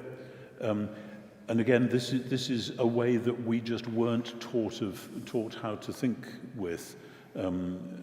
We in the sort of tradition that this church stands in. Thank you. When I during lockdown, I did Malcolm Guite had written these poems, a new Rubaiyat, which was sort of quarantine quatrains, which he asked me to illustrate. And one of the poems is about the new experience we were all having of Zoom, which was at the beginning none of us had used before, and it was the poem is about the sort of gallery thing where you've got all these sort of images in front of you, and he says sort of, some have left the meeting long ago, and it's a lovely poem actually, but I illustrated it by making it into an iconostasis, this sort of Zoom gallery. So each of the people you're talking to on your computer screen had a sort of halo behind them and his name underneath, and where sometimes people don't show their images, I'd put Alpha and Omega. and it just everything can be an iconostasis in that sense. So we can, yes, there is this wonderful tradition in the Orthodox Church, but we don't have to necessarily copy it, but we can certainly learn from it and learn to see the world that way. Thank you. So if you'd like to put up your hand if you've got a question, and Alistair is there with the roving mic. Is Donald up here, or Ian back there?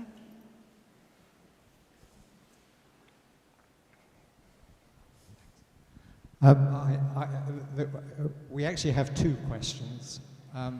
The first one is a fairly technical question to Roger, which is, could he comment on the palette that he uses in an awful lot of his paintings? Because it does seem very significant that he uses a lot of blue and a lot of grey, a lot of yellow. And my view is you could always recognise one of Roger's paintings because the palette is very distinctive. So that's a fairly kind of technical question. The other question is a much wider one, which is an awful lot of art that we see nowadays actually seems to come out of a very different kind of, it's not Christian art. It's art that comes out of the culture in which we live. And an awful lot of it seems to me sometimes to be ugly, or even if it's beautiful, it's expressing things which I find quite difficult to accept. There's a kind of almost an ugliness in the world in which we live. And how ought we as Christians to react to that? How should we, as it were, view modern art. Obviously not yours, Rogers, but a lot of art which seems to me to reflect a culture which is really broken and destroyed and sometimes actually quite evil. Yeah, well, thank you for... I'll take the first question first because that's easiest for me, and I'll hand the second part to Tom, so I've got more time to think about it. But he can think about the second question while I'm answering the first one. So it's interesting that, I mean, when I was still an undergraduate, I read a book which said, talked about how most people have particular colours they respond to, and you don't necessarily know what they are straight away, but it suggested you take the particular book, which is full of images, and turn it upside down and just look through and see which image jumps out at you. And I did that, and I didn't know what and I looked at it, there was actually the colours that Fra Angelico had used that actually, and you're right, the blue does come. I mean, it's really interesting, the history of blue, because it's not used in sort of prehistoric art at all. It's something that was discovered, and then almost immediately it's used as a symbol of it's often called a heavenly colour, and it's mentioned in the tabernacle that actually the sort of blue class is used. It became this huge. It often, curiously, wasn't used in Roman art, but then it was in the sort of Middle Ages. It became the colour that was actually used in all the cathedrals, all the windows, and I suppose it's not a mystery why. It's because we see it in the sky, and it actually, but it does. I think all colours. I mean, colours mean things in different societies. It's true, but they mean something in every society. It just seems to be something about being human that actually we don't just see things. We, as sort of Wittgenstein said, we see things as. And so we see colour as something that speaks to us, and I suppose in my case I sort of see. Well, I don't know whether it's, but God seems to speak to me through the colour blue. That's fascinating, and I want to explore this on another occasion. You know Solzhenitsyn's book, The First Circle. There's a painter who is in prison in the First Circle, which is the kind of the naughty but still basically all right gulag prisoners, and he's painting what he's hearing in music, and he's painting different colours for different keys, and the thing that sticks in my mind is D flat major comes out, if I remember rightly, as dark blue and gold. So I just throw that out. It's one of those odd things, but I just wonder what's going on there. Let me shift quickly away to the second question, which is just as interesting. It seems to me, I'm not an art critic, I'm not a visual artist myself, but it seems to me that art in general, including music and literature, reflects in an enhanced and sometimes deliberately and necessarily exaggerated way what's going on in the culture, that artists will sense, will, as we say, pick up the vibes from where we are as a culture. And as I think we are all aware, so much Western modernity has run aground that the great dreams of the 18th and 19th century that we were going to make the world a better place have totally run aground on the reefs of the 20th century and climaxing with 9/11 at the beginning of the 21st century. And we simply don't have a narrative to take us forward. And into that moment comes postmodernity, which is saying a plague on all your grand narratives. All we've got now is deconstruction.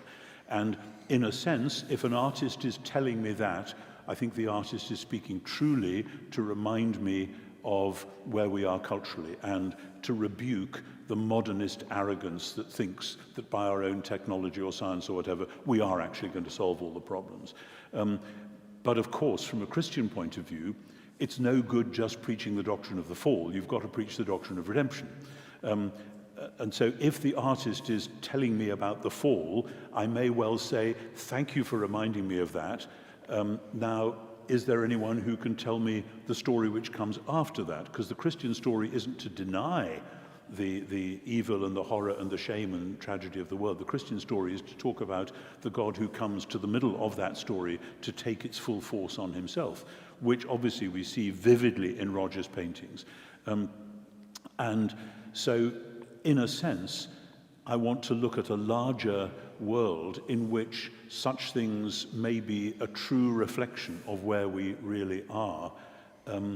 Not that I then enjoy them, not that I say, oh wow, that's the painting I want to have on my wall, but it may be a painting which actually does remind me that there is horror.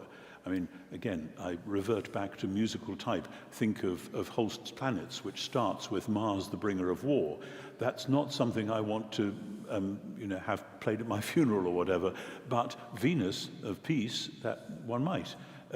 But you need to be able to hear the bad news in order then to reframe the good news. I think the problem has been, with so much music and art, that following a sort of sense of the collapse of the hopes of Western modernity, it's very difficult to tell the Christian story without turning it into something rather sentimental, because Western Christianity has been escapist, it's been Platonist, it's been pie in the sky when you die, etc. And so the question then is, how can we tell the true Christian story without it collapsing into sentimentality? And only when we're prepared to face up to that challenge, I think, can we then say to the artists who are telling us the bad news, well, thanks, but we've got something which follows on from. I hope that makes sense, Roger. Does Thank you. I'm just wondering if there's somebody on this side. I think there was a lady just down here with the pink scarf. With the pink scarf here. Yep.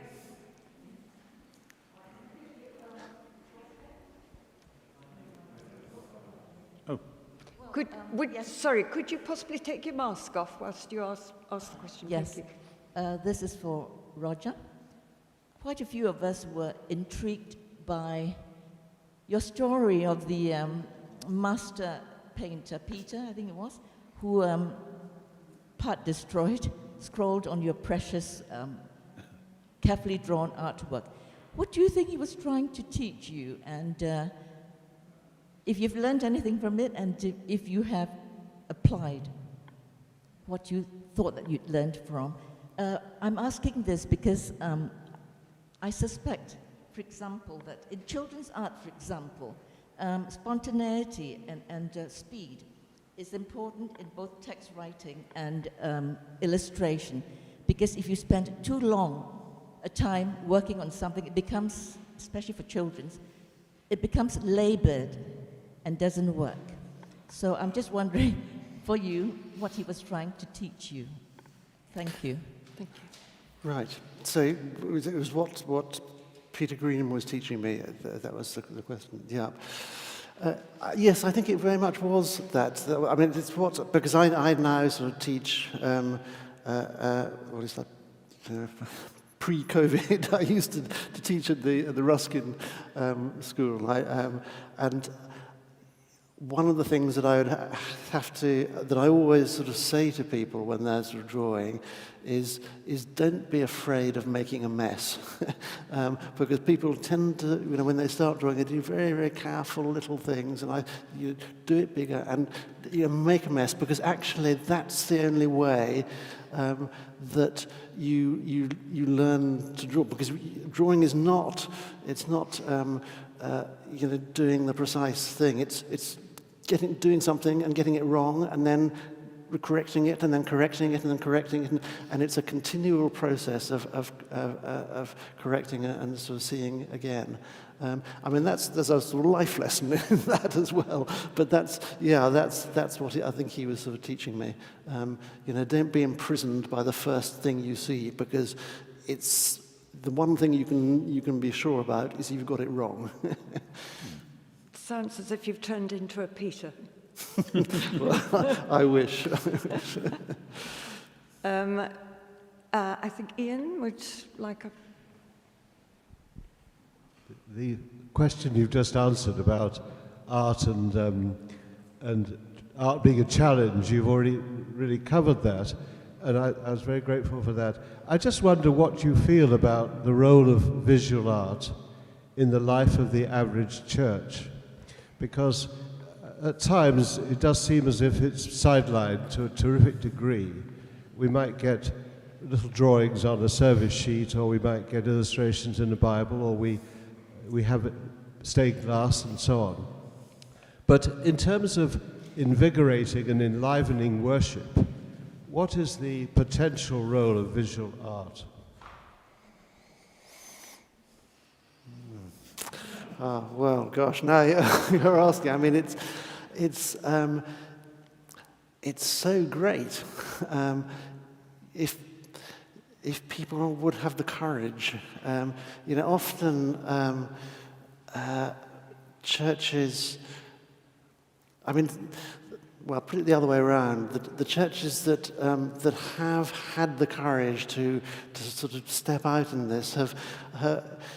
People are often put off because they think, well, we don't have the money to do this. We've got the roof to do, and we've got this, and we've got that, and it's not central to what we're doing, and so on. But what I think the important thing is, it is much more central than you can imagine, and that if that is true, then do we not trust God?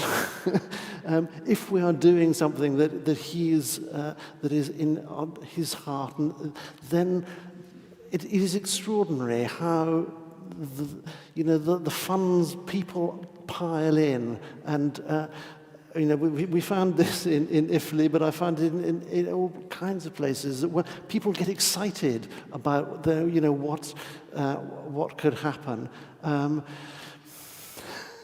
I don't know if I dare say this, but when I moved from St Andrews, one of the things that I was that you'd just taken the organ down and put up these and put this new electronic organ in, which was, I mean, it's a lovely organ, but the speakers at the back there are not lovely. I mean,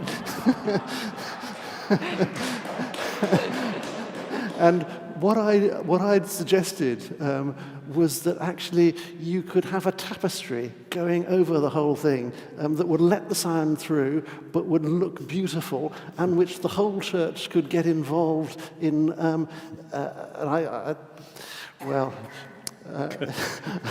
I suggested it, but you would not.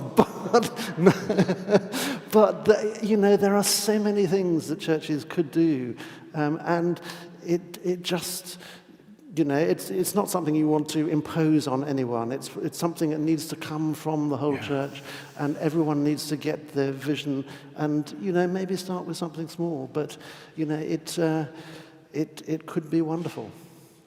And of course, if you go to churches which go back to the Middle Ages, then it's usually been erased now, but actually every potential space would have been painted and would have been a riot of colour, so that the thing we were talking about earlier would have happened, that people whose lives would be drab and not very colourful would come into church, and the whole thing would be alive and would awaken senses and awareness. Now, of course, then you go round the loop of, is this a golden calf or is this a tabernacle? And that's the question that always has to be asked. But it seems to me so many Western churches have said, because we're frightened of golden calves, we're not even going to try for the tabernacle. And that's just a denial of what being image bearers is all about. And I think one or two people here in our church are rather jealous of St Mary's Ifley with their altar frontal. I'm just going to read out one more here. Roger's described as an artist. Tom is described as a theologian, which demonstrates our Western intellectual problem that splits the visual from the verbal. And another one which mentions, is the paintbrush mightier than the written word, or vice versa? I think the paintbrush is a lot more powerful. I mean, there are great paintings. You've referenced Fra Angelica, but there are many others from that period that still speak amazingly powerfully. And okay, there are texts from that period which do as well, but they don't have the same reach very often. Yeah, I think I would bear witness to that.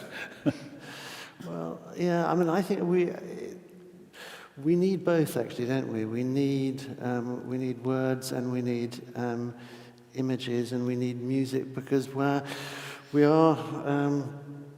whole people. The gospel needs to speak to the whole person. Sure. I was once asked. Well, I was once asked if what I was painting, was I doing theology, and in a sense I wouldn't use that language, but I would agree that's just as. But I've reminded my friend Nicholas Mine here was once in the Vatican, and he was. They had a translator there. They asked, what is your preferred language? And Nick is a sculptor. He said stone. Yes. Which made it difficult for the translator. Yeah, no, that makes sense. I mean, of course, you're a painter in the sense that that's what you've done professionally, and that's how you've earned a living, and I'm a theologian ditto. But if you wanted to describe either of us, I suspect we would probably choose lots of other words equally important, starting in my case with sort of husband, father, grandfather, and moving out from there. So being a theologian for me is the thing that I've been given particular gifts to do and have tried to do, but for me, that precisely because of what I believe biblical theology is all about, it must expand and throw its arms wide to include, to learn from, and to engage with anything and everything that's going on. That's really because of what I believe about what being human is all about, that it isn't an enclosed thing, it's something about reflecting God's image into the world and reflecting the praises of the world back to God. And as we were saying about art, even atheist art, even anti-Christian art, nevertheless, people are struggling to say something which may have a truth in it, which I may need to listen to, even if then I want to engage and have a word to say back. So I think, I hear what the question is saying, and that has been a problem, the over-specialization. But I think precisely what's going on in a morning like this, and thank you all for being here for it, is the determination on the part of many in today's church to say we're not going to settle for these compartmentalized ways of being anymore. And I know we were talking briefly in the break about the left brain, the right brain, the cognitive, the emotional. And I think the wonderful thing is that we can have both and. Of course. And of course. that's what we've been experiencing this morning. Just time for one more question. Vera?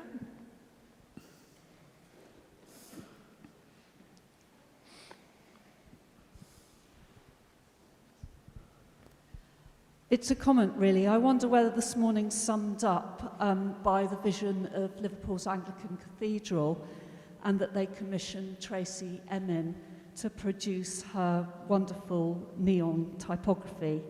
I felt you, and I knew you loved me. So I didn't hear the last bit of the question. I was talking about Tracy Emin's right. typography, and that perhaps she is the bridge that the cathedral commissions somebody who produces a lot of work that might not be regarded as beautiful or glorifying, and yet she produced words, I felt you and I knew you loved me, which are a very powerful message to all and everyone. Yes, I mean,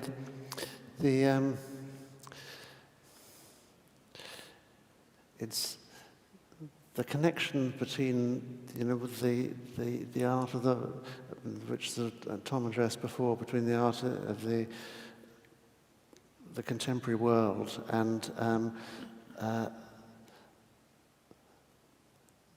the image that God has put in us is a huge. I mean, obviously, we are all made in the image of God, whether we like it or not. And so we can expect it to be appearing even where in unexpected places and in where it's denied. For the last couple of years, I've been working on a long book, which actually Andrew and I are going to make it. The last book Andrew and I did was called The Penultimate Curiosity. This book's going to be called The Penultimate Image. And we're about to start making a little sort of film about it. But it's very much looking at this whole question of the sort of deep connection within us between what God has made the sort of spiritual part of who we are and the images we make, which is something that can't can't, even however distorted and it may become, it is something that cannot be eliminated because it's actually put in us by the Creator. I haven't to comment on that because I don't actually know the work in question. But yeah, some cathedrals have done very bold things, dramatically, musically, visual arts, etc. It is always an experiment, and it's always going to be an appropriate question to say, is this, in the last analysis, a golden calf or a tabernacle? And maybe there are many things which we've done, and I would include many musical works, some of them written for churches, where I would say in the last analysis, actually, no, this is not something that will enhance our long-term worship and mission. But that's always got to be a question and not something you can just answer without thinking about it. Thank you. We thought we'd end with the painting of Walking on the Water, and with Roger speaking his poem to do with it. Wait. Which one have we got? Okay. Yeah. So actually in this there are several versions of the painting, and they're all pictures of walking on water, one of which is, and there are a couple of poems, one of which is actually one of the earliest Christian poems we have, Odes of Solomon, which is actually a poem about walking on water, and it sort of brings. Last time I was here in the church, I read that one, and I've done a version of it, which you can find in the book. But this poem, is one I read a long time ago now, but you never know, when you do something, what effect it will have on other people. And one of the most moving letters I've ever had just arrived a couple of months ago from someone whose husband had died of sort of COVID, and she'd found that art and music and poetry had been a huge sort of consolation in that sort of situation. And this poem particularly, she sort of talked about how many people have, as it were, drowned in what they called the cytokine storm, and yet have found that God is holding us even when we sink. So this is it just starts with that little bit from Matthew's Gospel where Peter says, "Lord, if it is you, tell me to come to you on the water." And Jesus replies, "Come." To step out of ourselves onto that sea, forsaking all the safeties that we know, becoming for one moment wholly free, that in that moment endless trust might grow, to step into a love which calls us out from all evasions of one central choice, besieged by winds of fear and waves of doubt, yet summoned by that everlasting voice to walk on water in astonished joy towards those outstretched arms which draw us near, then caught by winds which threaten to destroy, we sink into the waters of our fear. Yet, underneath all fears and false alarms, are sinking, held by everlasting arms.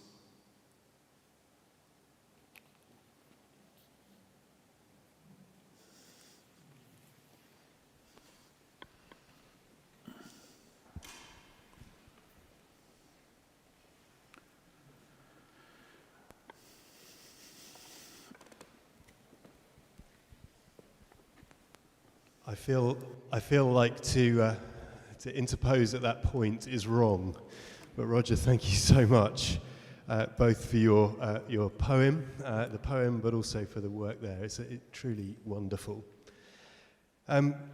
Just some closing remarks, I think, and then I'm going to invite us to pray.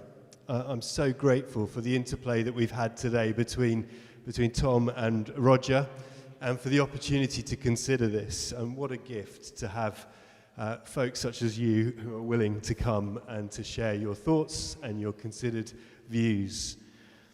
For me, there have been two recent events that have really made this something that I really value and want to consider and consider more. The first is, as I said at the start, during lockdown, we've been forced to think about what we do online so much more. And with that, we have found, particularly in the summer, we were doing a series on the Psalms, and we invited a few people from the church to paint their interpretation of the psalm that we were looking at on that Sunday morning.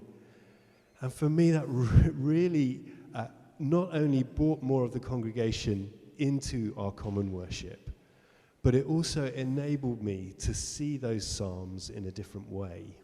And it opened my eyes to it. And the second event for me was a recent visit, interestingly enough, Vera, to Liverpool Cathedral.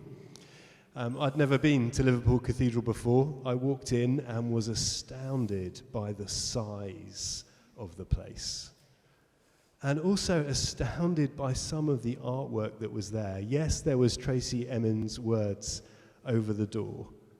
But there was also a wonderful icon which had been reproduced by Christy Pasleroux, the icon of the hospitality of Abraham, which again just enabled me to see something of the God who loves us and is hospitable to us through that work. I went down the road to the Catholic Cathedral, a place of incredible light and colour, truly awe-inspiring. And again, that sense of how art can infuse our worship.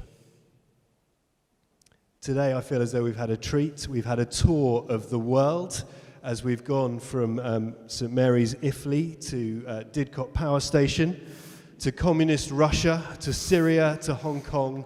I feel as though we've been throughout the world. We've done a tour not only of the world, we've also done a tour of Scripture. Somehow this morning, we've gone from creation to tabernacle to temple to Jesus to Spirit to new creation.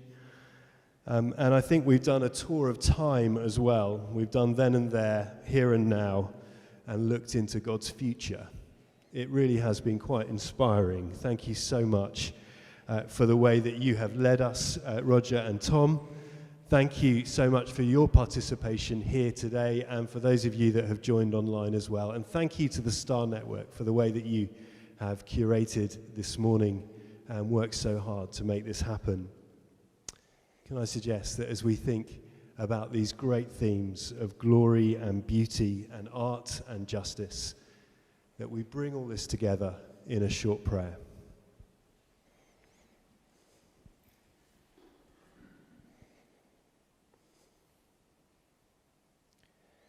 Bless the creators, O God of creation, who by their gifts make the world a more joyful and beautiful realm.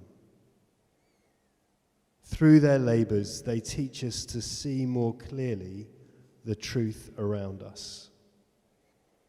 In their inspiration, they call forth wonder and awe in our own living.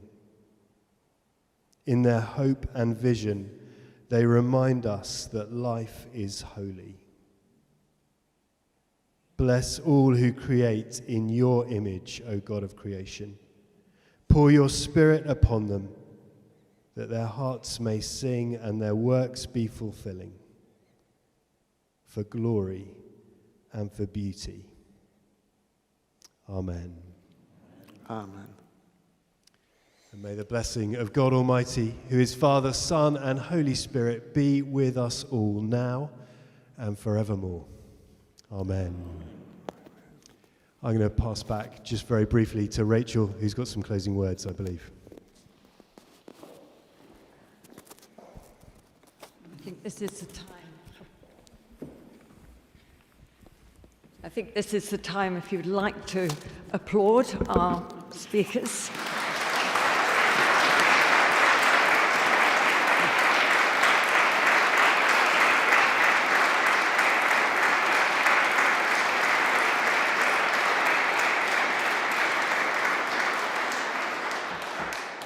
Thank you to everybody who's braved enough to come today.